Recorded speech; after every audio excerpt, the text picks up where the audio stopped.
Bismillahirrahmanirrahim. Bizi yoktan yaradan, lütuf olarak hidayet rehberi olan, peygamberi gönderen alemlerin Rabbi Allah'a sonsuz hamdü senalar olsun. Salat ve selam Hatemül Enbiya Hz. Muhammed sallallahu aleyhi ve sellemin, onun ehli beytine, bütün eshabına ve kıyamete kadar bu kutlu yolun takipçisi olan alimlere, seyitlere ve bütün müminlerin üzerine olsun. Ey peygamber! Biz seni bir şahit, bir müjdeleyici, bir uyarıcı, Allah'ın izniyle kendi yoluna çağıran bir davetçi ve aydınlatıcı bir kandil olarak gönderdik. Ahzab 45-46. Kur'an-ı Mubin şahitliğiyle insanlığa aydınlatıcı bir kandil ve alemlere rahmet olarak gönderilen insanlığın iftiharı Hz. Muhammed sallallahu aleyhi ve sellemin viladetinin 1500. yılını kutlamanın manevi iklimini teneffüs etmenin heyecanını yaşıyoruz.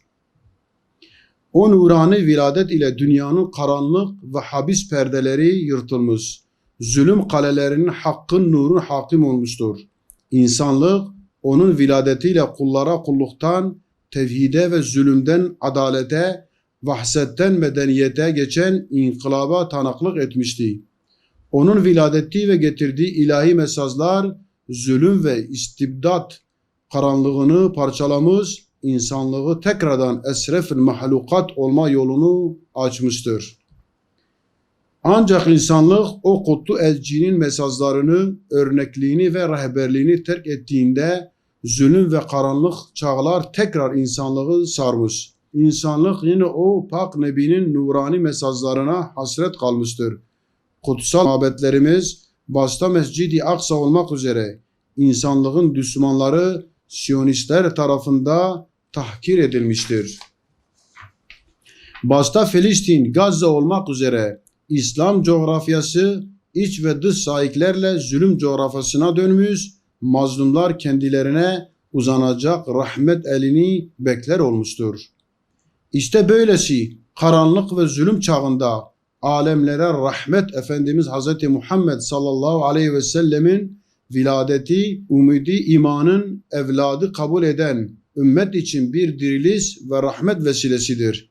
İslam ümmeti ve insanlık olarak yaşadığımız karanlık ve zorbalık asrının nurani bir inkılabı dönüşünün müjdesi olarak o büyük zatın viladetini idrak ediyoruz. Bu viladetin kutlanması çağdaş zalimlerin zulümlerinin yıkılışının habercisidir. Bütün ümmet coğrafyası tek ve gerçek rehberi Hz. Muhammed sallallahu aleyhi ve sellemin ilahi mesajları ışığında tekrar dirilmeyi bekliyor. Zalimlerin zulümlerini katlanarak artırmaları bu nurun tekrar insanlığa hidayet rehberi olma endişesindendir. Zalimlerin maskelerinin düşmesi nurani inkılabın, nebevi fecrin gelişinin müjdesidir. Bu umutla İslam ümmetinin Mevlid kandilini tebrik ediyoruz. Mevlid kandilimizin başta Filistin, Gazze ve Lübnan olmak üzere tüm İslam beldelerinin özgürleşmesine vesile olmasını Rabbimizden niyaz ederiz. Peygamber Sevdalıları Vakfı.